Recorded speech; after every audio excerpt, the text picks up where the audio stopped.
ڈھاکہ میں ایک خصوصی عدالت نے سابق وزیر اعظم شیخ حسینہ واجد کو انسانیت کے خلاف جرائم کا مرتکب قرار دیا ہے۔ یہ کیس 2024 میں ہونے والے طلبہ مظاہروں سے جڑا ہے، جس کے دوران سیکیورٹی فورسز نے مظاہرین پر فائرنگ کی تھی۔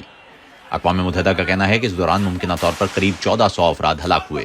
بنگلہ دیشی حکومت تاہم یہ تعداد کم بتاتی ہے۔ سابق بنگلہ دیشی وزیر اعظم حسینہ واجد پر الزام تھا کہ انہوں نے کریک ڈاؤن روکنے کی بجائے سخت کارروائی کی اجازت دی۔ پرتشدد مظاہروں اور وزیر اعظم ہاؤس پر مظاہرین کے حملے کے بعد حسینہ واجد فرار ہو کر بھارت چلی گئی تھیں اور وطن واپسی سے انکار کر دیا تھا، جس کے بعد یہ ٹرائل ان کی غیر موجودگی میں ہوا۔ اس مقدمے میں شیخ حسینہ واجد کو سزائے موت سنائی جا سکتی ہے۔ اس فیصلے سے پہلے ہی ڈھاکہ میں درجنوں پیٹرول بم حملے ہوئے، جن میں سرکاری عمارتوں، بسوں اور مختلف مقامات کو نشانہ بنایا گیا۔ حکومت نے اسی تناظر میں ڈھاکہ میں 34,000 پولیس اہلکار اور نیم فوجی دستے تعینات کر رکھے ہیں۔ دوسری طرف پابندی کا شکار جماعت عوامی لیگ نے آج ملک گیر ہڑتال کی کال دی ہے اور ٹریبیونل کو کینگرو کورٹ قرار دیا ہے۔ بنگلہ دیش میں آج سیاست ایک بحران میں داخل ہو چکی ہے اور آنے والے دنوں میں بنگلہ دیش میں مزید سیاسی ہلچل ممکن ہے۔